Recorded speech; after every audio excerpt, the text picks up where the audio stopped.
il y a un peu le choix. On en profite évidemment pour rappeler que vous venez de publier le 18 octobre le Dictionnaire amoureux de Bordeaux aux éditions Plonge. Je vois que fais ma pub, vous l'avez. Voilà, je vois qu'il y a des lecteurs qui les ont. Sans doute, vous aurez droit à une petite séance dédicace. Et donc, bon, première question, je vais, avant de donner la parole au lecteur, peut-être une toute première question d'actualité. Qu'avez-vous pensé de la polémique autour de cet hommage ou pas au maréchal Pétain et un peu de la volte-face de l'Élysée? D'abord, merci de m'inviter et bonjour à tous les lecteurs et lectrices ici rassemblés. Il faut en revenir à la réalité historique. Quelle est la réalité historique? Il y a le Pétain de la Grande Guerre, le vainqueur de Verdun, enfin, l'un des vainqueurs de Verdun, et celui qui, en 1917, redonne à l'armée française un moral qu'elle était en train de perdre. Bon, c'est un fait historique. Et puis il y a le Pétain de 1940, qui se couche devant la victoire allemande et la collaboration qui s'ensuit, y compris dans la déportation des Juifs. Ça lui a valu une condamnation pour haute trahison et une indignité nationale. Et ce sont des peines dont on ne se remet pas, qu'on n'efface pas. Et c'est la raison pour laquelle je pense qu'il n'est pas légitime de commémorer sa mémoire à l'égal de celle des maréchaux de France. C'est finalement la décision qui a été prise. C'est une maladresse, selon vous, du président Macron? Je ne veux pas m'engager dans ce genre de débat. Ce qui me frappe, c'est qu'avec les réseaux sociaux, les virus se répandent à une vitesse absolument extraordinaire. Je ne suis pas sûr que ça change véritablement les conditions de vie des Français dans les jours qui viennent ou les semaines qui viennent. Parfait. Bon, voilà, une réponse au moins qui est claire. Et maintenant, on va donc passer à l'exercice du face au lecteur. Je crois d'ailleurs que c'est votre premier face au lecteur à Sud-Ouest, non? Oh non. Non, quand même. Ça existe depuis combien de temps? Je sais pas. Enfin, une dizaine d'années. J'ai déjà fait cet exercice, vous l'avez oublié. Mais pas vous, visiblement. Allez, donc première question, je vais donner la parole à Baptiste Ivaldi-Brunel. Monsieur le maire, bonjour. Bonjour. Baptiste Ivaldi-Brunel, 35 ans, ingénieur entrepreneur chez Techno-West. Beaucoup de magasins du centre-ville de Bordeaux, et la remarque vaut aussi pour les très grandes villes, pour la grande majorité des centres-villes de France, sont les franchises d'enseignes et ont les moyens de s'implanter au cœur des villes. Cela tue la concurrence, aseptise les centres-villes et uniformise nos modes de consommation. Que peut faire un élu aujourd'hui face à ce phénomène? Je dirais d'abord que le commerce de centre-ville et le commerce en général dans Bordeaux ne se portent pas si mal. Ça dépend des moments, bien entendu. La dernière saison touristique a été un peu moins bonne que les précédentes. La grève SNCF n'a pas aidé. Le climat n'a pas aidé aussi. Quand il fait 40 degrés, on n'a pas envie de se balader dans les rues, de faire des courses. Donc voilà, malgré cela, ça se passe plutôt bien. Alors, vous évoquez un phénomène qu'on constate partout et qui est lié à l'évolution de la société dans laquelle nous vivons, c'est que les commerces familiaux traditionnels ont un peu tendance à disparaître au profit des franchisés. Est-ce qu'il faut s'en lamenter? J'en suis pas sûr. Regardez le petit épicier du coin, on le regrette tous. Mais enfin, quand il y a je vais pas faire de la publicité, des Simply Market ou etc., c'est pas plus mal. On conserve aussi un commerce de proximité. Donc, ce qui compte pour moi, c'est que le commerce soit là, qu'il soit présent, qu'il soit adapté aux besoins des consommateurs et qu'on n'ait pas de friches dans nos rues commerciales, ce qui est à peu près le cas. Pas partout. Je pense par exemple à un cours qui est le cours de l'Isère que nous sommes en train de réhabiliter et là malheureusement les commerces, il n'y a pas de franchise non plus, il y a des friches. Et c'est la raison pour laquelle nous avons lancé une nouvelle opération qui débute juste. Je voudrais que Incité, qui est une des sociétés qui intervient dans la promotion immobilière dans Bordeaux, puisse faire ce qui s'est passé dans d'autres villes, c'est-à-dire acheter des fonds de commerce abandonnés, pour ensuite les remettre sur le marché de façon que nous puissions avoir un choix sur les commerces qui s'installent. Parce que moi, je n'ai pas le droit de dire tel commerce plutôt que tel autre. Je ne peux le faire que si je suis propriétaire du fonds de commerce. Alors là, je peux choisir, naturellement. Et c'est ce qu'on va essayer de faire avec Incité dans certains cas. On a une question de Kevin, qui est un jeune étudiant et qui s'intéresse à la politique, puisqu'il a une question sur la droite et votre popularité actuelle. Bonjour Monsieur le maire, donc Kevin Régnier, étudiant en sciences infocom à Pessac. Selon un sondage IFOP, vous incarnez le mieux la droite avec Nicolas Sarkozy. Cela vous conforte-t-il dans l'idée que la droite modérée existe encore et qu'il ne suffit pas de cliver pour être écouté? Si on est deux, Sarko et moi, ça va peut-être modifier un petit peu l'analyse que vous faites du phénomène. Bon, écoutez, c'est assez classique. quand on n'est plus aux affaires, tout d'un coup, on a un rebond de popularité. Parce que les gens se souviennent peut-être de ce qu'on a essayé de faire, des difficultés qu'on a rencontrées, et comme on n'est pas dans la bagarre de tous les jours, on n'endosse pas l'impopularité qui est celle forcément du gouvernement ou du président de la République. Vous dire que ça me chagrine, non. Sur mon positionnement, il est bien connu. Je ne pense pas que la notion de droite et de gauche est complètement disparue. Il y a des cultures différentes, il y a des histoires différentes. Je dis parfois qu'on a des héros différents. Les héros des hommes de droite ne sont pas tout à fait les mêmes que les héros des hommes de gauche. Alors certes, le clivage s'est atténué, ça n'est plus la guerre froide, mais je pense que ça subsiste. Alors comment est-ce que je me situe dans cette géographie, si je puis dire, politique, plutôt à droite, naturellement, mais avec ce souci permanent de dialogue, de tolérance, de compréhension des autres. C'est ce que nous essayons de faire dans la gestion, par exemple, de la métropole.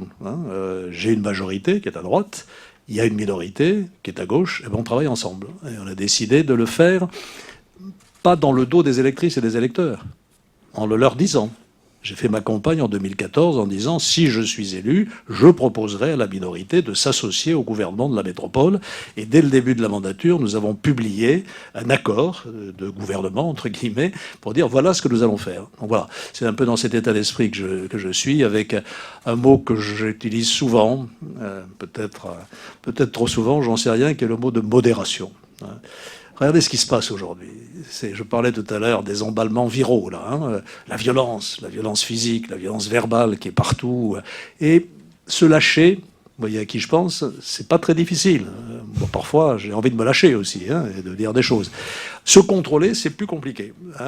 Garder son sang-froid, rechercher des positions équilibrées, comme nos grands penseurs, Montaigne et Montesquieu, l'ont toujours préconisé. C'est une véritable discipline et une vertu. Donc je me positionne comme un homme de droite modéré. Et le fait, je vais donner la parole à la prochaine lectrice, le fait d'être toujours au sommet de la popularité, même alors que la présidentielle est passée, ça vous fait plaisir ? J'ai été au sommet de la popularité pendant toutes les primaires. On a vu le résultat. Donc vous voyez, je relativise ce genre de sondage. D'accord. Alors, la parole à Sylvie Pérez. Bonjour Monsieur Juppé, je suis Bonjour. Sylvie Pérez, je représente l'association Préservant notre paysage urbain à Parampuire. Et ma question est simple, l'ADEME en ce moment prône qu'un arbre vaut à peu près 5 climatiseurs sur notre commune en milieu urbain. Il va être détruit un espace boisé qui initialement était un espace boisé, enfin même pas un, mais 2 espaces boisés qui initialement étaient des espaces boisés à conserver pour y construire aujourd'hui un collège devant des vignes, etc. Donc, quand Vous parlez de Parlez de Parampuire, Parampuire. vous parlez de Parampuire. Exactement, je parle de Parampuire. Ne parlez pas de la place Gambetta. Non. Non, non, non. Non, mais vous avez cru. vous pouvez en parler si vous voulez. C'est moi qui... J'aimerais connaître votre opinion. Écoutez, je comprends votre souci, madame, et dans mon dictionnaire, j'ai une rubrique sur les arbres, pour dire combien, en tant que Landais, je suis né dans la forêt, et combien j'aime les arbres, et combien je suis sensible au fait que nos concitoyens aujourd'hui veulent que la nature reste en ville, et même se développe en ville. Donc ça, je partage totalement ce sentiment. Vous savez que sur la totalité du périmètre de la métropole, 50% du territoire est occupé par des espaces sylvicoles, viticoles, agricoles, ou verts, ou des zones humides, etc. Et dans le PLU, dans le plan local d'urbanisme, nous avons décidé de protéger ces espaces. C'est aussi ma politique à Bordeaux. Parfois, il y a un peu de charivari parce que dans le cadre de tel ou tel projet d'aménagement, on est amené à abattre quelques arbres. Je me bats pour qu'on en abatte le moins possible. Et surtout, ce que je voudrais souligner, c'est qu'on en a planté beaucoup plus depuis 10 ou 15 ans qu'on en a abattu. Je ne sais pas si vous vous souvenez, je viendrai à Parampuire après, mais des quais de Bordeaux, il y a 20 ans, il n'y avait pas d'arbres. Oui. Il y avait des grilles et des hangars en ruine. Aujourd'hui, c'est un espace largement arboré et des deux côtés, sur la rive gauche et sur la rive droite. Donc, j'essaye de faire le maximum pour développer l'arbre, la nature en ville, et on pourrait dire encore beaucoup de choses sur d'autres projets. Alors, Parampuire, je n'ai pas exactement en tête le sujet que vous évoquez. Il y a un arbitrage à rendre. Préservation de la nature et satisfaction des besoins de la population. Quand on a besoin de faire une école, un équipement de proximité, parfois on est amené effectivement à remettre en cause des espaces boisés à condition de les reconstituer. Et là-dessus, on est extrêmement vigilant. C'est même parfois une contrainte très forte sur les zones humides. Quand on construit sur une zone humide, on est absolument obligé de la reconstituer ailleurs ou de présenter donc un élément de compensation. Donc voilà un peu la politique que nous menons. Préservation au maximum. Parfois, on est obligé de dégager des espaces pour construire, parce qu'il y a aussi des habitants qui sont là et qui arrivent. Vous savez que notre population est en croissance et que donc, si on veut éviter les tensions sur l'immobilier, il faut construire des logements. Et avec les logements, il faut construire des équipements. Voilà ce que je peux vous dire. Peut-être un mot quand même. En espérant que cet espace boisé, s'il est effectivement détruit, soit compensé par une autre plantation. Peut-être un mot, vous l'avez évoqué sur la place Gambetta, parce qu'il y a une opposition de quelques personnes, puisqu'on va couper quelques arbres dans le projet qui est prévu. Oui, c'est très caractéristique du monde dans lequel nous vivons. Ça fait des années que nous discutons de l'aménagement de la place Gambetta. C'est une magnifique place au cœur de Bordeaux, avec des immeubles superbes tout autour. Bon, le jardin au milieu a beaucoup vieilli, s'est dégradé. Il y a même des personnes des architectes, qui ont proposé des projets où on le supprimait complètement. Donc, qu'est-ce que j'ai fait là-dessus? J'ai demandé aux habitants, aux riverains, aux commerçants ce qu'ils voulaient. Ils ont constitué un collectif, on a travaillé avec les services de la ville pendant des années et on s'est mis d'accord sur un projet. Un projet qui conserve un espace vert important au cœur de la place, mais qui implique, c'est vrai, à titre transitoire, si je puis dire, l'abattage de quelques marronniers qui seront ensuite replantés, enfin pas les mêmes, qui seront ensuite remplacés. Et donc on aura plus d'arbres après qu'avant. Alors, ils ne seront peut-être pas aussi développés, il faudra peut-être attendre quelques années pour qu'ils fournissent autant d'ombre, mais voilà la réalité. Et donc d'un côté, on a ce vœu de la majorité des habitants et des riverains, et d'autre part, l'action de quelques personnes isolées, que je peux respecter et comprendre, mais je leur demande aussi de respecter un peu la démocratie. Tout autre sujet maintenant avec Émilie Jacquet, qui va vous parler d'un sujet pour le moins d'actualité, qui est celui du prix du carburant. Bonjour, bonjour Monsieur le maire, je suis Émilie Jacquet, responsable de secteur d'aide à domicile. Nos salariés font beaucoup de kilomètres pour se rendre chez nos bénéficiaires. Or, les sociétés de maintien en domicile ont des marges très faibles et ne peuvent pas augmenter leur indemnité kilométrique. Quel est votre avis actuellement sur le prix du carburant? Merci. D'abord, il faut réfléchir aux raisons de cette augmentation du prix des carburants. Il y en a deux. La première, c'est que le prix du pétrole augmente, et ça, on n'y peut rien. C'est le résultat de la situation internationale, de la politique des grands producteurs, etc. On est tombé très bas. On est remonté. Bon. Et c'est un fait qui s'impose à tout le monde. Et deuxièmement, la deuxième explication, c'est que la fiscalité a été revue à la hausse sur le diesel, de façon à orienter davantage les consommateurs vers des carburants moins polluants que le diesel. Pourquoi? Je voudrais quand même vous rappeler qu'on va dans le mur. Que si on ne prend pas à bras le corps cette question du réchauffement climatique, on va vers la catastrophe. C'est pas moi qui le dis. C'est 99% des scientifiques mondiaux qui viennent encore de publier un rapport, ça s'appelle le GIEC, qui tire la sonnette d'alarme. On est parti pour au minimum 1,5 degré de réchauffement climatique, peut-être 2, peut-être plus, avec les conséquences incalculables que cela comporte, sur le niveau des mers, sur les phénomènes climatiques extrêmes, on les voit déjà, sur la biodiversité aussi qui est en train de disparaître. Voilà ce qui est devant nous. Alors c'est pas pour demain, mais c'est pour après-demain. C'est nos enfants, c'est nos petits-enfants. Il faut réagir. C'est la raison pour laquelle on a défini une politique de transition énergétique qui vise à favoriser les énergies renouvelables. On a encore beaucoup de chemin à faire dans ce domaine, et à favoriser les économies d'énergie. C'est ça la principale ressource, finalement. On peut économiser 25 à 30% d'énergie si on fait un petit peu attention, de façon à diminuer la part des énergies fossiles, et en particulier des plus polluantes sur le diesel. Je ne veux pas rentrer dans le débat de savoir si le diesel pollue plus ou moins que l'essence. Je pense que là aussi, les faits sont quand même un peu bien établis. Donc voilà pourquoi ça augmente. Les conséquences, je les comprends parfaitement. Elles sont difficiles pour ceux qui n'ont pas de choix. Hein, quand on est à 25 km de Bordeaux ou qu'on doit se déplacer pour aller au domicile de ses patients, on ne peut pas prendre le tramway, on ne peut pas prendre le bus et on ne peut pas prendre le vélo non plus. Donc on est obligé de prendre la voiture. Donc là, il y a des circonstances particulières et il faut effectivement mettre en place une compensation, d'abord pour ceux qui ont de faibles revenus ou pour les professionnels qui sont obligés d'utiliser leur voiture personnelle. Donc je pense que le gouvernement va y venir, peut-être un petit peu lentement, et c'est la raison pour laquelle la pression là-dessus n'est pas complètement inutile. Je sais aussi qu'il y a un deuxième problème que vous n'avez pas évoqué pour les professionnels comme vous, c'est la mise en place du stationnement payant dans Bordeaux, qui fait que vous avez parfois des difficultés, puisque vous vous déplacez dans la ville et que quand il faut payer chaque fois le stationnement horaire, ça finit par être cher. Donc là, je suis en train de regarder, on a déjà élargi considérablement la possibilité de s'abonner avec le macaron résidentiel pour les personnes qui vont au domicile des personnes âgées, pour les professionnels de santé, pour les infirmières. On est en train de regarder si on ne peut pas prendre en compte aussi d'autres catégories professionnelles qui sont dans la même situation. Donc ce qu'on a compris de votre réponse, c'est que le 17 novembre, vous ne mettrez pas un gilet jaune. Qu'est-ce que vous pensez de ce mouvement d'ailleurs ? En général, je manifeste assez peu dans la rue. C'est pas ma culture, c'est pas ma culture, même si je peux comprendre ce que les personnes qui manifesteront veulent exprimer. Et j'espère qu'ils seront entendus pour partie. D'accord. Merci. Alors, maintenant, la parole à Monsieur Gommeret. Bonjour. Bonjour. Jean Gommeret, retraité. Le micro près. Le micro, s'il vous plaît. Quelle est votre position sur la main tendue aux migrants et sur la manière d'assurer une bonne cohabitation entre eux et le pays qui les accueille ? Pas une petite question, hein. Une question extrêmement difficile.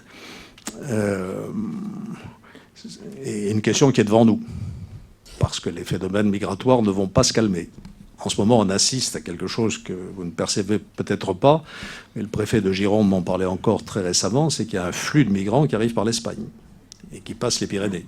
Au point qu'on est en train de rétablir des points de contrôle, parce que, à part Hendaye-Biriatou et puis de l'autre côté Perpignan, je ne sais plus comment s'appelle le point de passage, il y a plein de possibilités pour passer les Pyrénées. Et pourquoi ? Je ne veux pas faire de polémique, là. À partir du moment où le gouvernement espagnol dit aux migrants « vous êtes les bienvenus, venez dans le port de Valence », voilà, les routes de migration se modifient. Il faut être bien conscient que le problème est devant nous. Je ne sais pas si vous connaissez les chiffres, mais il y a aujourd'hui en Afrique 1,5 milliard d'habitants, pas tout à fait. 2,5 milliards en 2050, 4 milliards à la fin du siècle dans lequel nous vivons. Parce que la démographie, la natalité est encore très élevée dans beaucoup de ces pays. Et donc c'est un défi fantastique. Qu'est-ce qu'on peut faire ? On ne fera pas un mur sur la Méditerranée. Donc la première priorité, j'en parle, ça nous éloigne un peu peut-être du sujet sur le territoire national, la première priorité, c'est de faire en sorte que ces personnes puissent rester au pays, trouver du boulot, trouver des conditions de vie décentes, parce que tout le monde a envie de rester chez soi, là où on est né, là où on a ses racines et sa famille. Et s'ils partent, c'est parce qu'ils y sont contraints, par la misère ou par le chômage. Donc il faut absolument que nos entreprises aillent investir massivement en Afrique. C'est notre intérêt en plus, parce que ce sont des marchés. Aujourd'hui, un pays comme l'Éthiopie, qui est en pleine croissance, il est dans la main des Chinois. Les Chinois, eux, ils y sont. Les Turcs, ils investissent dans le bâtiment, partout en Afrique. Et nous, on est frileux. Donc ça, c'est le premier aspect qui est très important. Il faut bien voir que notre destin, d'une certaine manière, est lié à celui de l'Afrique et qu'on doit s'investir. Alors, revenons sur le territoire national. Moi, j'ai une position très claire que j'avais défendue dans un livre que j'ai publié il y a 2 ans, l'État fort, dans le cadre de ma primaire. Il y a d'abord les demandeurs d'asile. Nous avons signé des accords internationaux. Et puis, c'est notre responsabilité morale. Quand des gens sont persécutés chez eux pour leurs idées, pour leur religion, pour leur couleur de peau, eh bien, la vocation de la France et des pays européens, c'est de leur donner l'asile, de leur donner le droit d'asile. Et ceci n'est contesté en Europe par à peu près personne. La difficulté avec le droit d'asile, c'est que d'abord, les règles ne sont pas les mêmes partout en Europe, et que ça provoque quelques circuits ou quelques trafics. Et deuxièmement, c'est que les procédures d'instruction sont très longues. Il y a quelques années encore, entre le moment où vous arrivez dans un pays, où vous demandez le droit d'asile, et le moment où la procédure s'achève, et au terme de laquelle on vous dit oui, vous y avez droit, non, vous n'aviez pas droit, il s'est écoulé parfois plus d'1 an. Et pendant ce temps-là, ces personnes restaient dans des CADA, dans des centres d'accueil de demandeurs d'asile, dans des situations de grande précarité. On est en train de réduire les délais, et c'est une bonne chose. Après, la question suivante, c'est qu'est-ce qui se passe quand on est débouté du droit d'asile ? Quand on vous dit vous n'y avez pas droit. Parce qu'en réalité, vous n'êtes pas persécuté dans votre pays d'origine. Il y a des gens qui demandent le droit d'asile alors qu'ils viennent de pays où ils ne sont pas persécutés, qui sont des démocraties. L'Albanie, aujourd'hui, n'est pas un régime dictatorial dans lequel on torture les gens. Et il y a beaucoup d'Albanais qui demandent le droit d'asile. Donc on le leur refuse parce qu'ils n'y ont pas droit. Qu'est-ce qui se passe aujourd'hui? Rien. Ils restent. Je ne sais pas si vous avez vu ce film avec Omar Sy là, qui tourne autour de cette question des déboutés du droit d'asile qui sont sur le territoire national, qui n'ont pas de papier, qui n'ont pas de... Bon. Eh bien, il faut reprendre une politique de retour au pays pour ces personnes en négociant des accords avec les pays d'origine, quitte à les aider à reprendre leurs nationaux. Ça, c'est le premier aspect. Le deuxième aspect dans les flux migratoires, c'est le regroupement familial. On a eu tort, me semble-t-il, de l'élargir encore. Jusqu'à présent, c'était les ascendants. Maintenant, c'est les frères et sœurs qui peuvent venir s'installer quand un membre de la famille est installé. Il faudra sans doute redurcir les règles du regroupement familial. Une troisième source d'immigration très importante, c'est les étudiants. Je crois que M. Philippe avait donné les chiffres dans son émission à la télévision. Sur 200 000 arrivées par an, il y en a 80 000 qui sont des étudiants. Il faut continuer à accueillir les étudiants étrangers, parce que tous ne restent pas, même la grande majorité retourne au pays, et quand ils retournent au pays, ce sont des ambassadeurs de la France. Ils occupent souvent des responsabilités importantes, et on a intérêt à les accueillir. Il y en a ici, à l'Université de Bordeaux, on s'en réjouit. Et puis enfin, il y a l'immigration économique, c'est-à-dire des personnes qui ne sont pas qui ne relèvent pas du droit d'asile, qui ne relèvent pas du regroupement familial, qui ne sont pas étudiants et qui viennent passer nos frontières pour travailler. Eh bien, là, je pense qu'il faut vraiment changer les règles. Et moi, je suis favorable à ce que chaque année, le Parlement dise voilà le nombre d'étrangers que, compte tenu du marché du travail en France, on peut accepter sur le territoire français. La situation n'est pas la même qu'en Allemagne. En Allemagne, ils sont en baisse démographique. Ils ont besoin de main-d'œuvre. En France, on est encore en croissance démographique. Et même si on a des pénuries de main-d'œuvre ici ou là, globalement, on n'est pas dans la même situation. Donc voilà un peu ma réponse sur ce sujet, sans oublier qu'il est aussi devant nous et qu'il risque de s'aggraver dans les années qui viennent. On va rester en Europe d'une certaine façon avec une question d'Evelyne Dupuis sur la campagne des élections européennes. Un micro, s'il vous plaît. Il arrive, mettez-le bien près de la voix. Bonjour, monsieur le maire. Bonjour. Evelyne Dupuis, je suis chargée de mission dans la fonction publique de l'État et avec beaucoup de plaisir élue à la mairie de Bouliac. Voilà. Ma question concerne les élections européennes à venir de mai prochain. On vous sait pro-européen. Notre destin est européen, c'est sûr. Donc, pourriez-vous nous dire, s'il vous plaît, quels sont les points qui pourraient, selon vous, vous faire, entre guillemets, plutôt pencher vers la liste En Marche ou la liste LR? Ou une autre. Ou une autre. Bon, vous me posez des questions qui appellent de longues réponses. Alors, je ne voudrais pas priver les autres personnes de la possibilité de poser les leurs. Je vais essayer peut-être d'être aussi synthétique que possible. D'abord, une précision qui lèvera toute ambiguïté. Je ne suis pas candidat, ni sur une liste, ni sur une autre, parce que, c'est votre engagement. Comme je l'ai dit, je me suis retiré de la vie nationale et européenne, de la vie politique. Est-ce qu'on vous l'a proposé ? Même si on me le proposait, je ne serais pas candidat. Pour l'instant, personne ne s'y est risqué, mais ma réponse sera non, c'est très clair. En revanche, je dirai ce que je pense. Parce que vous en êtes bien conscient, et vous l'avez dit vous-même, ce débat européen, il est vital pour nous. L'Europe nous a apporté beaucoup de choses depuis que nous l'avons construite. Alors d'abord, il paraît que c'est ringard, mais je le dis quand même, la paix. On s'est déchiré sur le continent européen pendant des siècles, et tout particulièrement pendant le XXe siècle, avec les dizaines de millions de morts de la Deuxième Guerre mondiale, et puis ceux de la Première aussi qu'on commémore en ce moment même. Et donc l'Europe, ça a d'abord été Adenauer et De Gaulle, qui se serrent la main, puis après Kohl et Mitterrand. Donc c'est la réconciliation franco-allemande qui a construit la paix. On me dit, tout ça, c'est le passé. Vous voyez dans quel monde nous vivons aujourd'hui? C'est un monde dangereux. Et on voit réapparaître les conflits de puissance, où pour la première fois, depuis la guerre, un président américain désigne l'Europe comme une ennemie. C'était jamais vu. Poutine n'a pas d'autre idée que de miner la cohésion européenne. Parce que nous dérangeons. L'Europe dérange. parce qu'elle est forte, parce qu'elle existe. Et beaucoup de nos partenaires autour de nous préféraient avoir à traiter la France, l'Allemagne. Ça s'appelle les Horaces et les Curiaces, vous savez. On les divise pour ensuite les traiter un par un. Donc nous avons intérêt à rester unis, à rester ensemble. Et je pense que, au fond d'eux-mêmes, les Français en ont bien conscience. J'ai fait faire il n'y a pas très longtemps un sondage là, sur l'Europe quand j'ai réuni mes amis à Bordeaux. Et alors c'était intéressant de demander aux gens, est-ce que vous pensez qu'il faut revenir au franc français ? 72%, non. D'ailleurs, pour la génération, les jeunes générations, je ne sais pas ce que ça veut dire, le franc français. Ils ne l'ont jamais vu. Et dans ce sondage, il y avait même 70% des gens qui étaient favorables à une armée européenne. Et de l'autre côté, bon, on n'aime pas l'Europe, parce qu'on n'arrête pas de la critiquer. Nous-mêmes, on n'arrête pas de dire les technocrates de Bruxelles.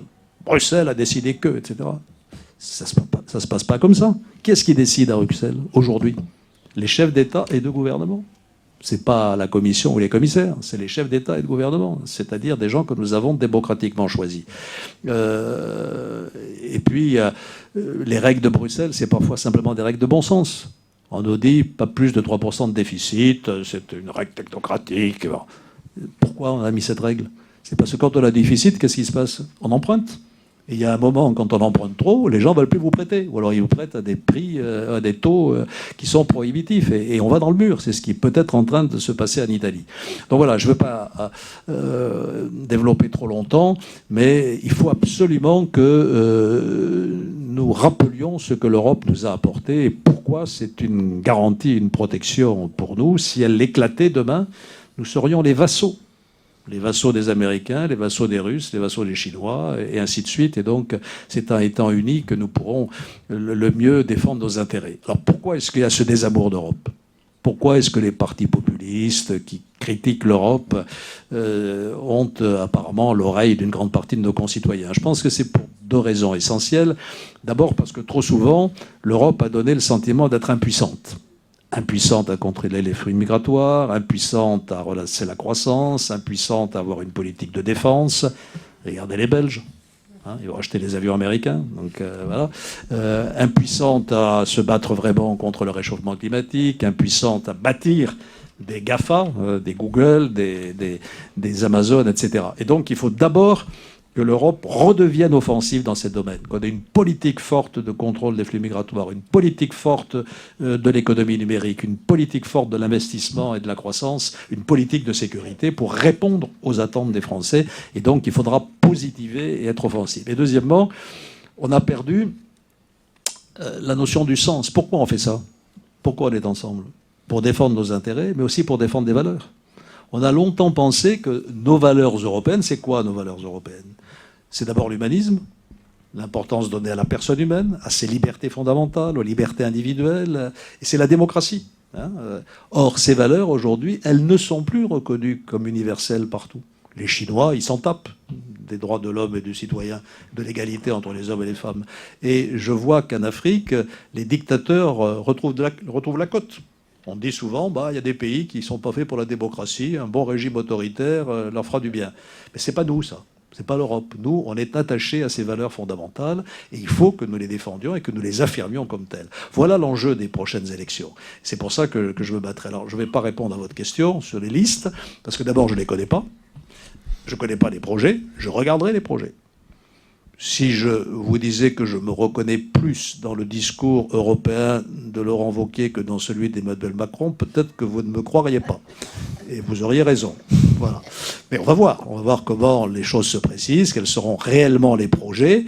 Et à ce moment-là, je dirai ce que je pense. Et surtout, j'appellerai nos concitoyens à aller voter.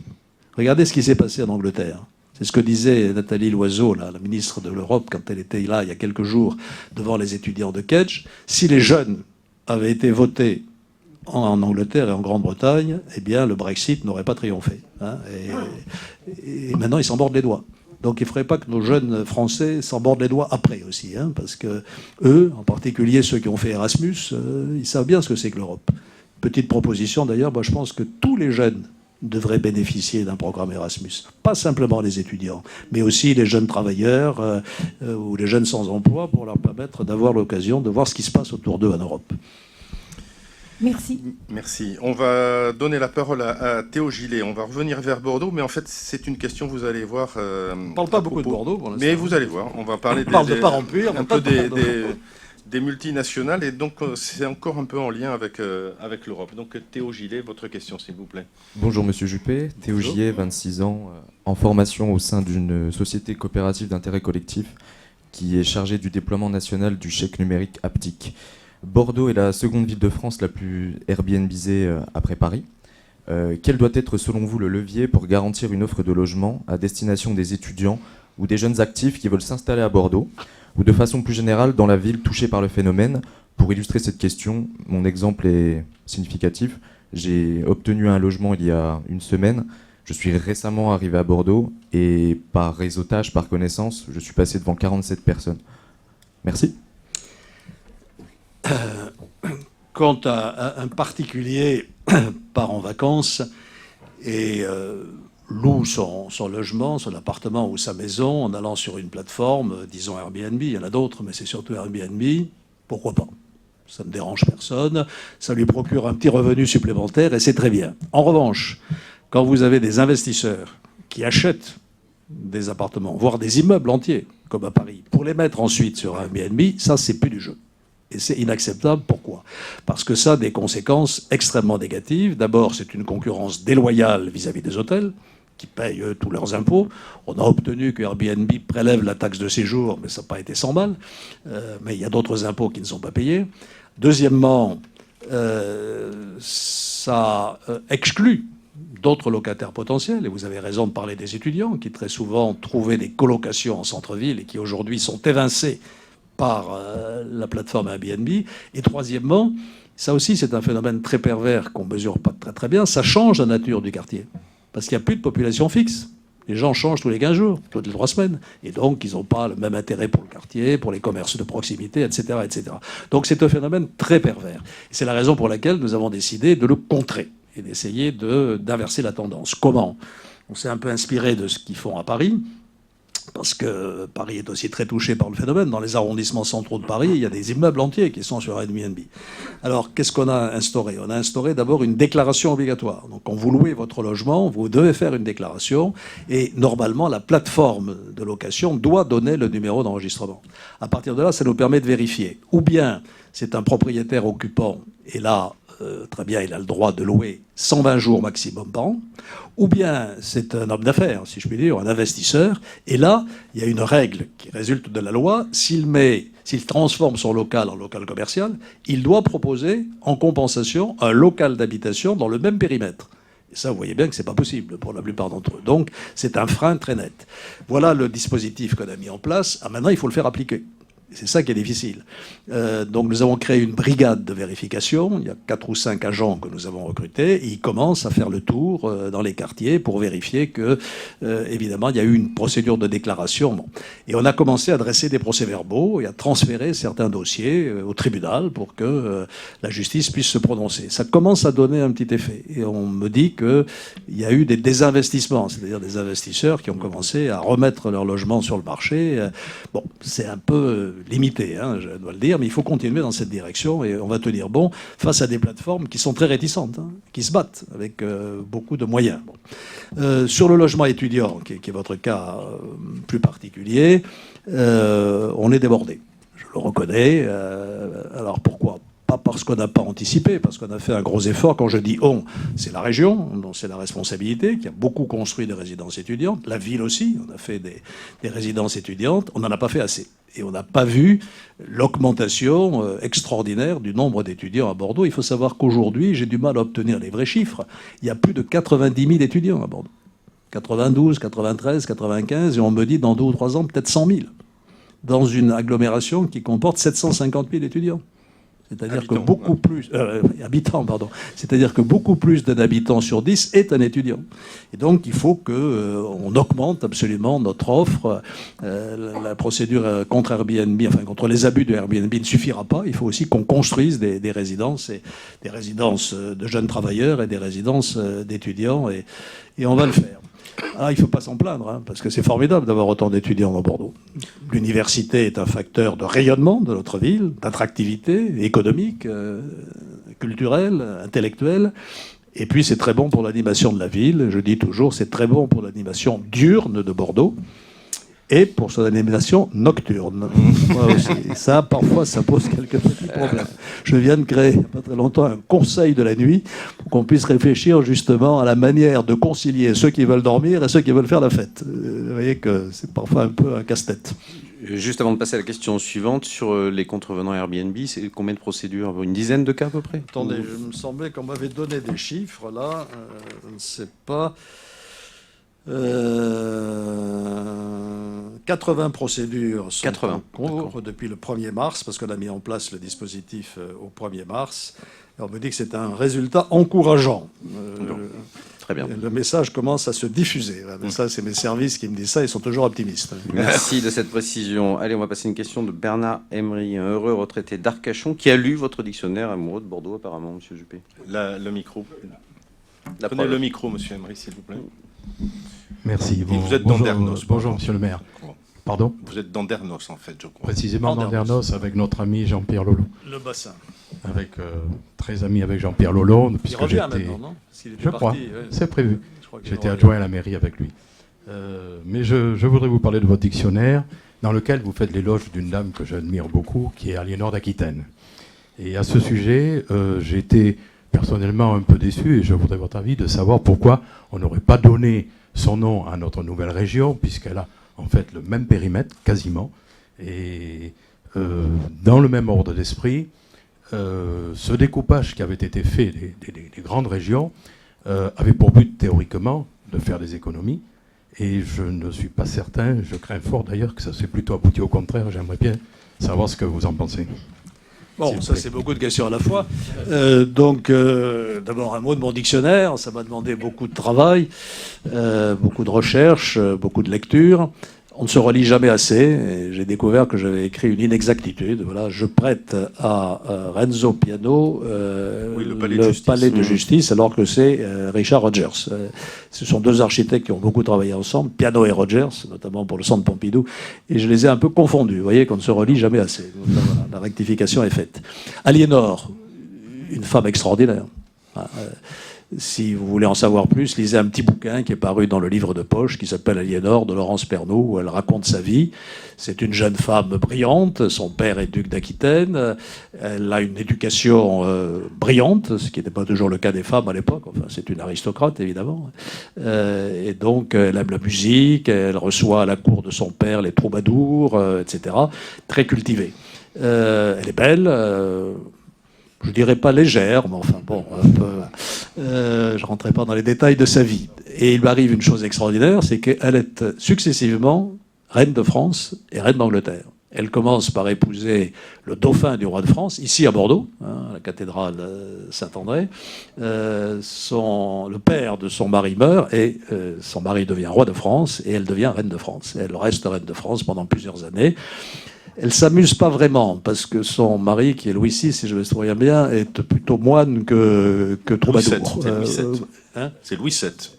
Louis VII, oui, pardon. C'est Louis VI, c'est le père qui meurt. Donc son mari est plutôt moine que troubadour.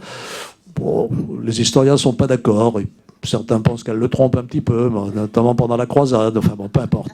Ça se termine mal, ils se séparent. Et quelques mois après l'annulation du mariage, puisqu'à l'époque on ne divorce pas, on demande l'annulation du mariage en cour de Rome, elle se remarie avec Henri Plantagenet, qui devient roi d'Angleterre, et donc elle est reine d'Angleterre. Et elle est reine d'Angleterre pratiquement toute sa vie. Dans un premier temps, ça se passe bien avec son mari, ils sont très proches l'un de l'autre, très amoureux. Bon, il commence à la tromper, et alors là, elle n'est pas contente, et comme c'est une femme efficace et énergique, elle fomente un coup d'État pour le renverser, avec ses fils. Malheureusement, elle échoue, et donc elle se retrouve en prison pendant 15 ans. Enfin, en prison, en résidence surveillée, dans un château. Et dès que son mari, roi d'Angleterre, meurt, hop, elle revient au pouvoir avec son fils, Richard Cœur de Lion, bien sûr, qui devient roi d'Angleterre. Enfin bon, je fais l'histoire courte. Il faut voir qu'à 80 ans ou 90 ans, elle remonte sur son cheval, 82, elle remonte sur son cheval pour traverser les Pyrénées et aller à la cour du roi d'Aragon chercher une jeune héritière pour la marier l'héritier du roi de France. Et cette jeune femme va devenir Blanche de Castille, c'est-à-dire la mère de Saint-Louis. Vous voyez, une histoire extraordinaire. Et si vous voulez voir à quoi elle ressemble, allez voir son gisant à côté de celui de son mari, roi d'Angleterre, Henri Plantagenet, dans l'abbaye de Fontevraud, tout près de Saumur, qui est un endroit absolument magnifique. Voilà Aliénor, et c'est vrai qu'on aurait dû lui donner un peu plus de place dans Bordeaux. Il y a un boulevard Aliénor d'Aquitaine, il y a un ou deux collèges dans la région qui s'appellent Aliénor, mais on pourrait sans doute faire mieux parce que c'est un personnage, je le répète, tout à fait extraordinaire. Et vous avez raison de rappeler que sa capitale, son duché, c'était la Grande Aquitaine, et la capitale, c'était plutôt Poitiers que Bordeaux. La cour était plutôt à Bordeaux, et les ducs d'Aquitaine étaient sacrés à Poitiers plutôt qu'à Bordeaux. Alors, ça vous amène à m'interroger sur la Nouvelle-Aquitaine, qui retrouve à peu près les limites de ce duché, à une exception, c'est que la Navarre, à l'époque, n'était pas dans le fief des ducs d'Aquitaine, alors qu'aujourd'hui, elle est dans la région Nouvelle-Aquitaine. Pourquoi est-ce qu'on ne l'a pas appelée Aliénor? Il faut demander à Alain Rousset. Vous avez vu la question. Voilà. Est-ce que... alors ça, c'est une autre question qui nous ramène au XXIe siècle.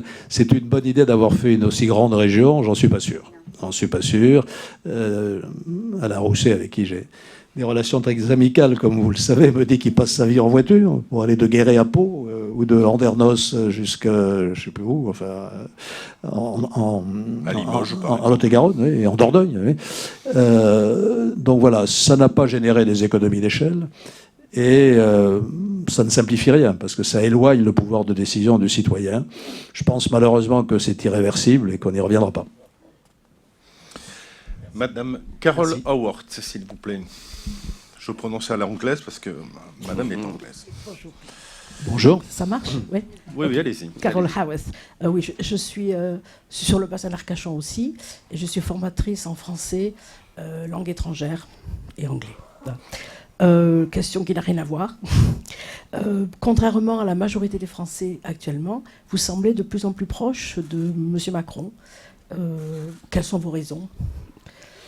Quelles sont dans ces réformes ce que vous voyez qui vont aider, que nous, on ne voit plus? Merci. Je ne suis pas adhérent d'En Marche, je tiens à le préciser, même si je regarde avec intérêt ce qui se passe. Je n'avais pas prévu la victoire d'Emmanuel Macron. D'ailleurs, je pensais que ce serait moi qui gagnerais. Enfin, vous voyez comment on se trompe dans la vie. C'est vrai que... il y a quelque chose qui, chez lui, m'est sympathique, c'est sa volonté de réforme. Notre pays a besoin de réformes difficiles, de réformes impopulaires, et il le fait. La SNCF ne pouvait pas continuer comme ça. Il fallait l'ouvrir davantage au monde d'aujourd'hui et au monde de la concurrence. Ça a été fait et finalement, il a gagné. Tout le monde savait que notre marché du travail est extrêmement rigide et que, contrairement à ce que pensent certains responsables politiques, ce n'est pas en interdisant les licenciements qu'on facilite la création d'emplois. C'est même l'inverse. Une entreprise n'embauche que si, le cas échéant, hélas, malheureusement, elle peut adapter ses effectifs à la réalité économique. Il a remis un peu de fluidité sur le marché du travail, et ça, je pense que c'était utile. Il s'est attaqué à la réforme de la formation professionnelle. Alors, ça, on ne voit pas encore les résultats. Mais on est là dans une situation, vous êtes enseignante, vous le voyez bien, qui est extraordinaire. 100 000 emplois non pourvus dans le secteur du bâtiment. 100 000 dans les métiers de bouche. Et des jeunes Français qui sont au chômage. Parce qu'il n'y a pas d'adéquation entre les filières de formation et la réalité du marché du travail. Ça aussi, il a entrepris de le réformer. Voilà. Donc c'est la raison pour laquelle je pense effectivement que ce travail de réforme est utile. Par ailleurs, j'ai beaucoup d'estime et même un petit peu plus d'amitié pour le Premier ministre, Édouard Philippe, que je connais bien, qui est un garçon de grande qualité. C'est lui qui m'a aidé à créer l'UMP. Il était mon directeur général quand j'ai créé cette formation politique en 2002, donc il a beaucoup de talent. En plus, il a de l'expérience. Il a été maire du Havre, d'abord adjoint à Antoine Ruffnac, maire du Havre, pendant de longues années, puis ensuite maire du Havre lui-même, donc il sait ce que c'est que la réalité du terrain. Voilà. Alors, aujourd'hui, Macron est impopulaire.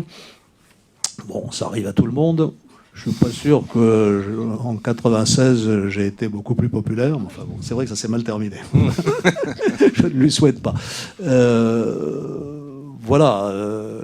Il commet des erreurs et des maladresses. aller se faire photographier entre deux beaux et faibles torse nu, dont l'un lui fait un doigt d'honneur et dont l'autre se retrouve en prison quelques jours après, c'est peut-être pas ce qu'il y avait de plus judicieux ou de plus astucieux. Bon, mettons ça sur le compte de la jeunesse et de l'inexpérience. Alors, qu'est-ce qui va se passer demain? S'il se plante, ce qui est toujours possible, où va-t-on? Ça m'inquiète. Et ça m'inquiète en particulier pour revenir à une question qui a été posée tout à l'heure pour les élections européennes. Si cette liste, ou la liste qu'il patronnerait ou qu'il patronnera, fait un mauvais score, qui est-ce qui arrivera en tête? Le Rassemblement national. Et ça risquerait d'être un véritable séisme. Donc voilà pourquoi je continue à penser que, en espérant que les erreurs de manœuvre seront corrigées et que les bonnes réformes seront poursuivies, nous avons intérêt à ce que ce quinquennat se déroule bien et nous amène les réformes dont nous avons besoin. Est-ce que ce sont des choses que vous lui avez dit? Vous avez déjeuné avec lui, je crois, fin octobre, il n'y a pas très longtemps, il y a quelques jours. Est-ce que vous le voyez souvent? Est-ce que vous le conseillez d'une certaine façon? Jardin secret.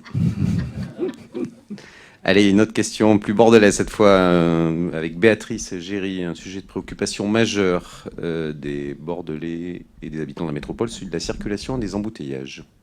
Donc bonjour, je suis Béatrice Géry, je suis bénévole à la Maison du Diabète avenue Thiers.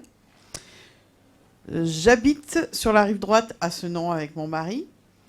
Comment expliquez-vous qu'on ne puisse pas aller par exemple de Senon à Bègles en moyen de transport, qui, soit dit en passant, sont très bien adaptés maintenant. Bordeaux est une ville adaptée, c'est magnifique pour les handicapés. Et comment pouvez-vous expliquer ça? En fait, pour faire Senon-Bègles en voiture, avec les embouteillages, au pire, on met une demi-heure. Et en bus, en tram, on met 1h30. Quand est-ce que vous allez penser à faire quelque chose qui tourne à l'extérieur et non plus qu'on soit obligé de rentrer dans Bordeaux pour rejoindre une autre ville de la Cube? Y penser, c'est déjà fait. Le faire, c'est pas encore fait. Y penser, c'est déjà fait. Nous avons adopté l'année dernière un schéma des déplacements qui prévoit très précisément une ligne Bassins-Campus qui partirait de Bassins, qui traverserait toute la rive droite, ce qu'on appelle aujourd'hui Brazza et Bastide-Niel, qui couperait l'avenue Thiers, qui ensuite desservirait Floirac, qui se retrouverait soit sur le nouveau pont, quand on arrivera à le construire, il reviendrait peut-être si vous avez une question là-dessus, soit sur le pont Saint-Jean. Donc cette ligne, elle est aujourd'hui en projet et nous allons commencer à faire quelques aménagements pour faciliter le passage des bus. Ça s'appelle la ligne Bassins-Campus, je l'ai dit, donc on va essayer d'améliorer quelques carrefours.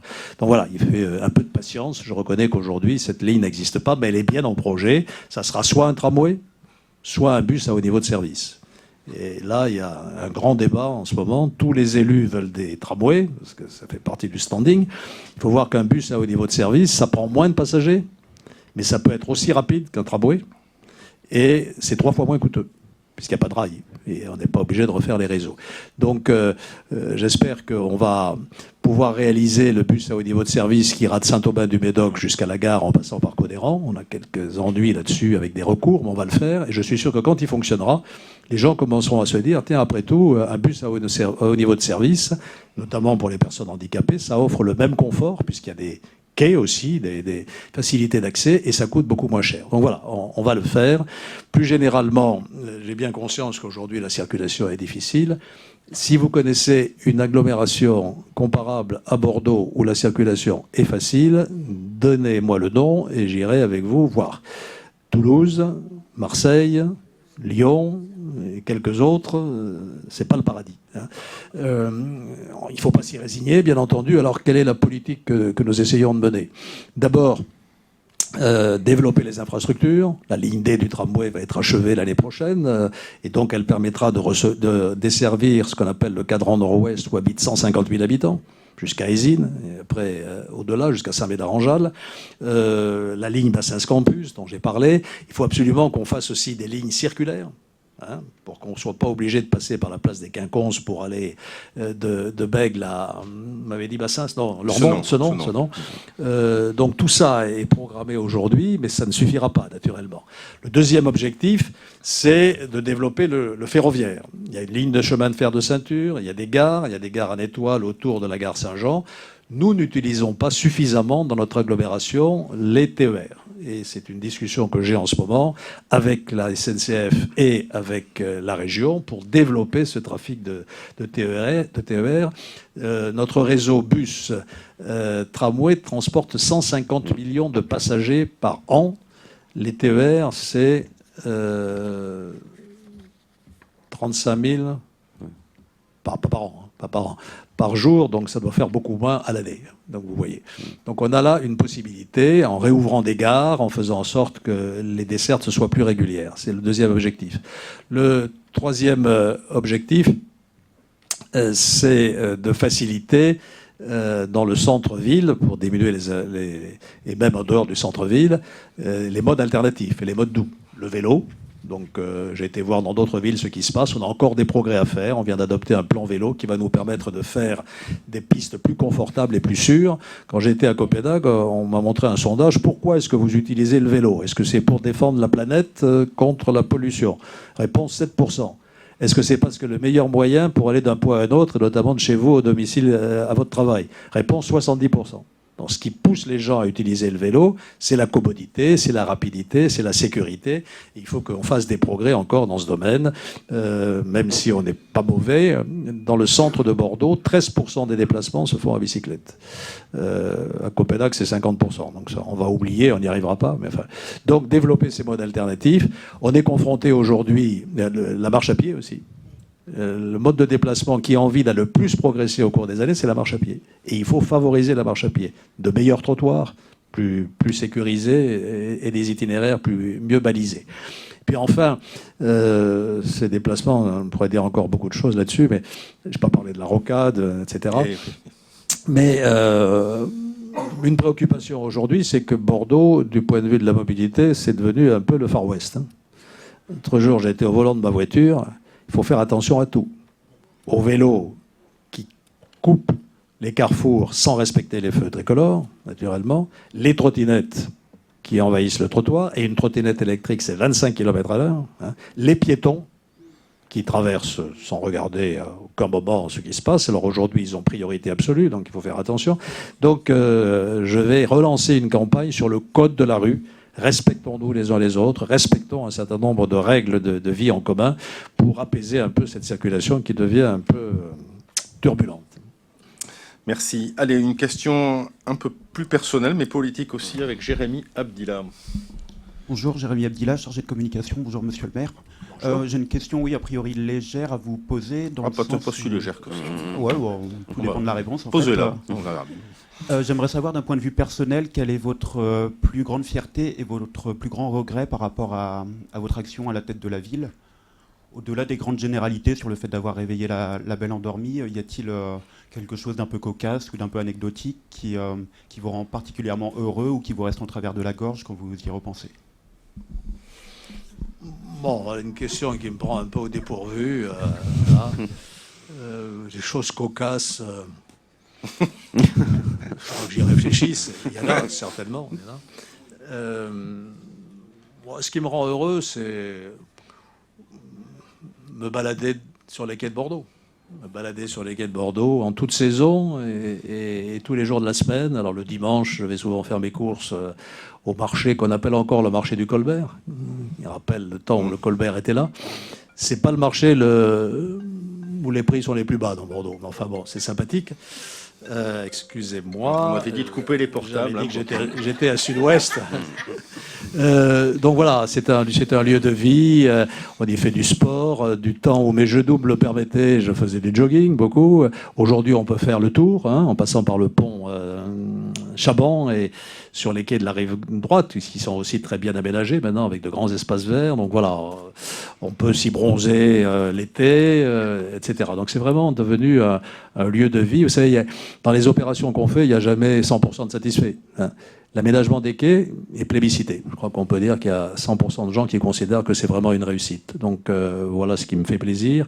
Ce que je regrette de ne pas avoir fait, c'est que madame ne puisse pas aller de Senon à Bègles en un quart d'heure par les transports en commun. Voilà, on a encore beaucoup de progrès à faire en matière de de mobilité. C'est sans doute un de nos dossiers les plus difficiles aujourd'hui. Je ne crois pas qu'on ait fait beaucoup de bêtises en termes d'architecture. Alors, je sais que certains quartiers sont critiqués, comme Ginkgo. C'est pas mon sentiment. Ginkgo est agréable à vivre. Ça a été mal construit. Il y a beaucoup de malfaçons dans les appartements. Mais en revanche, le quartier est assez bien conçu. Il y a le tramway qui passe au milieu, qui vous met à un quart d'heure, 20 minutes du centre-ville. Il y a des espaces verts. Il y a des commerces aujourd'hui qui sont en train de s'installer. Il y a le lac. On est un peu dans la nature. Donc, c'est plutôt un beau quartier. Les bassins à flot aussi, c'est un beau quartier. Qui a été réalisé en très peu de temps, finalement. Donc, vous voyez qu'au total, j'ai plus de raisons de me réjouir que de me lamenter. Alors, je vais j'essaierai de trouver un truc cocasse. avant la fin du face au lecteur. Avant que je donne la parole à Nicolas Munier pour une prochaine question, il y a des lecteurs qui évidemment se posent la question, je vais vous la poser, savoir si vous serez à nouveau candidat à la mairie de Bordeaux en 2020. J'ai une proposition à vous faire. Vous me réinvitez après les élections européennes, ici, et à ce moment-là, je vous donnerai ma réponse. Parfait, on a noté. Alors, Nicolas Munier, pour une question un peu sur l'environnement. Où est-ce qu'il est, monsieur Munier? Ah, ici, pardon, voilà. Ah. Le bouton? Non. Non. Il faut changer les piles, Sud-Ouest. Bonjour, monsieur le maire. Oui, ça marche. Nicolas Munier, je suis urbaniste. J'avais une question qui va sans doute recouper tout ce qui vous a été posé aujourd'hui. Vous avez exercé la politique aux plus hautes fonctions de l'État. Que ce soit au niveau local ou national, moi je voulais savoir qu'est-ce qui guidait vos choix dans votre action politique et au quotidien. Et est-ce que vous pensez qu'il faille prendre des décisions radicales parfois, donc clivantes, ou est-ce qu'il faut privilégier la politique des petits pas, sachant que la politique c'est du temps long, que les mandats sont parfois courts aussi dans le temps? Merci. Et vous n'avez pas beaucoup de temps long pour répondre. Je vous... Bon, très bien. On va arriver à la fin, si j'ai bien compris. Oui, je l'ai déjà dit, et tous les élus qui ont exercé des fonctions successives au niveau local, régional, national vous le disent, la fonction de maire est passionnante. C'est sans doute la plus attachante pour deux raisons essentiellement. La première, c'est qu'on est au contact des gens. Comme ce matin, par exemple, mais pas uniquement. Quand je préside les conseils de quartier, et j'essaie de le faire dans tous les quartiers de Bordeaux, je peux faire vous dire que c'est direct. Et les gens ne prennent pas des gants pour vous dire ce qu'ils pensent. Et ça, c'est important, parce que on sait très bien que Matignon ou l'Élysée, enfin l'Élysée, je ne sais pas, j'ai essayé, mais non, passons.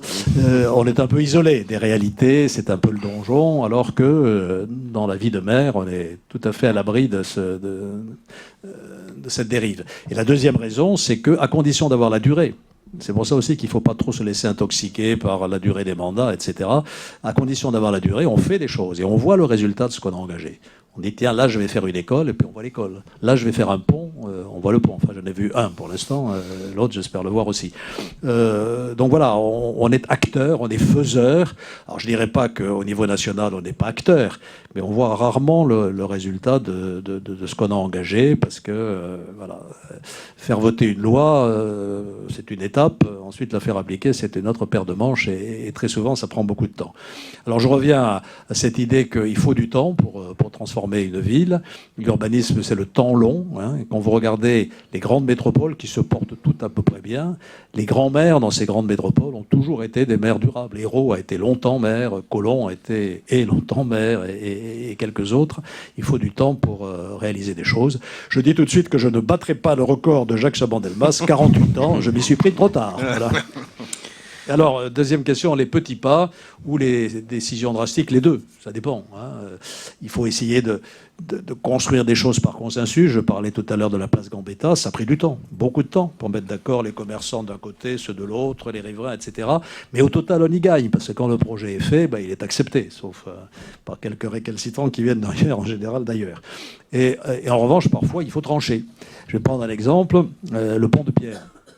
Bon, un jour, l'idée m'est venue de dire, il y a des embouteillages permanents, tous les soirs et tous les matins, c'est pare-choc contre pare-choc, c'est polluant, pourquoi ne pas le réserver aux tramways, aux bus, etc. En plus, il est fragile. Bon, pour faire accepter, j'ai dit d'abord on va faire une expérience, petit pas, 6 mois, et puis après à nouveau une expérience.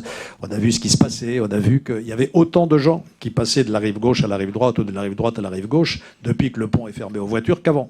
Parce qu'il y a eu une croissance phénoménale du passage en vélo et du passage à pied. Et il y a un moment où il faut trancher. Il y a un moment, on m'a dit, attention, tu vas te mettre à dos, les commerçants de la rive droite ne sont pas contents, les élections approchent, etc. Bon, j'ai pris une décision, j'ai dit, OK, on pérennise la décision. Donc là, c'est plutôt clivant, mais finalement, ça a été accepté et je crois qu'il faut de temps en temps arriver à prendre cette décision. D'autant que quand on consulte les gens, ils ne sont pas toujours d'accord entre eux. Et que donc, il y a un moment où il faut décider. Je raconte toujours cette anecdote d'un conseil de quartier où, au bout de 2 heures de discussion sur un sens unique, il y avait les pour et les pour, et les contre. Et il y a quelqu'un qui se lève à la fin et qui me dit « Monsieur le maire, vous voyez bien qu'on n'est pas capable de se mettre d'accord. Alors, tranchez. On verra bien. Et si on n'est pas content de vos décisions, dans 5 ans, on vous virera aux prochaines élections municipales. Donc rendez-vous en 2020. Ah pardon, je l'ai trop dit là. Non. Ça y est. Bon, allez, une dernière question de Michel Doloued, s'il vous plaît. Juste là. Voilà. Monsieur le Président, bonjour. C'est un titre que j'aurais bien aimé un peu plus président de la République. Mais je suis président. Vous êtes président de la métropole, donc je vous appelle Monsieur le Président. Vous auriez été président de la République, en supprimant l'ISF, auriez-vous inventé l'IFI, qui donne un peu l'impression de s'arrêter au milieu du gué, tout en favorisant les plus fortunés?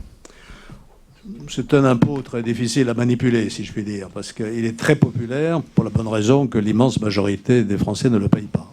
Voilà, donc c'est pour ça qu'il est populaire. Il a des effets pervers bien connus, et il a fait fuir beaucoup de gens fortunés qui ont été s'installer ailleurs, et pas uniquement des très riches, parfois aussi des moins riches qui ont un bien immobilier ou qui avaient du temps de l'ISF un bon contrat d'assurance vie, ça fait le bonheur du Portugal. Voilà. Donc je crois, et j'avais mis ça à mon programme, et donc je ne vais pas me contredire, j'étais partisan de le supprimer purement et simplement. En plus, c'était très compliqué à vérifier, à collecter, etc. Voilà, le gouvernement est resté un peu à moitié du chemin. Ça facilite en tout cas le réinvestissement de l'argent des Français dans le financement des entreprises et de l'investissement. Et de ce point de vue-là, c'est plutôt positif. On fait beaucoup le reproche à Emmanuel Macron d'être le président des riches. Je pense que c'est purement, polémique. Il y a beaucoup d'autres mesures qui montrent qu'il s'intéresse aussi à l'ensemble de la population. Et puis, relancer la machine économique par un certain nombre de mesures qui peuvent être, en première approche, vues comme plutôt favorables à ceux qui ont de l'argent. Relancer la machine économique, ça profite à tout le monde. Si on arrive, on n'y est pas encore tout à fait, à faire reculer sensiblement le chômage, en redonnant de la liberté aux entreprises, en permettant aux investisseurs d'investir davantage dans l'innovation et dans le financement de nos entreprises, l'ensemble de la population en bénéficiera.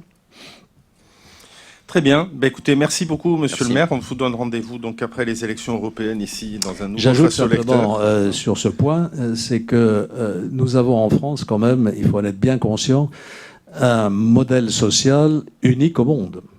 Unique au monde. Hier, je fêtais le 70e anniversaire de Sciences Po. Et je parlais avec des étudiants qui étaient là, dont certains étaient des étudiants étrangers. À l'exception de quelques filières, notamment dans les écoles de commerce, les études supérieures en France sont gratuites. Enfin, gratuites. Quasiment gratuites. Presque gratuites. Il n'y a pas beaucoup d'endroits au monde où ça se passe comme ça. Et en tout cas, pendant les pays anglo-saxons. Notre système de santé est très critiqué. Mais enfin, quand vous êtes gravement malade, vous êtes pris en charge à 100%. Et vous avez à Bordeaux l'un des meilleurs CHU de France, peut-être le meilleur, et vous êtes bien soigné. Voilà, donc ça c'est notre modèle social. Et tout en étant, pour ma part, très attaché à l'économie de marché, à la libre entreprise, je suis aussi très attaché à ce modèle qu'il ne faut pas casser et qu'il faut à toute fin préserver, en y faisant parfois des réformes, mais en préservant l'esprit qui était l'esprit de solidarité. Merci pour ce mot de la fin. Donc merci aux lectrices et aux lecteurs qui ont posé les questions et j'espère obtenu les réponses qu'ils souhaitaient. Donc on va Je voudrais féliciter les questionneurs parce que c'était des questions précises, intéressantes, incisives, jamais polémiques, mais qui pouvaient prêter à débat. Donc je pense que c'était... Ah, mais on a des bons lecteurs à Sud-Ouest. Un bon débat. Un bon journal à de bons lecteurs. Voilà. Aujourd'hui, je suis dans un jour de bonté vis-à-vis Oui, de Sud-Ouest. je vous invite à lire l'article Sud-Ouest. Oh, il est très lancé, il est très lancé. Très modéré, voilà. Bon. Merci beaucoup. On va demander aux lecteurs de rester. Et puis, on va faire une photo, s'il vous plaît, avec de tous les lecteurs avec Alain Juppé. Merci, merci, monsieur le maire. Merci à vous. Merci. Où est-ce que vous voulez que je me pose ? Avancez-vous devant le...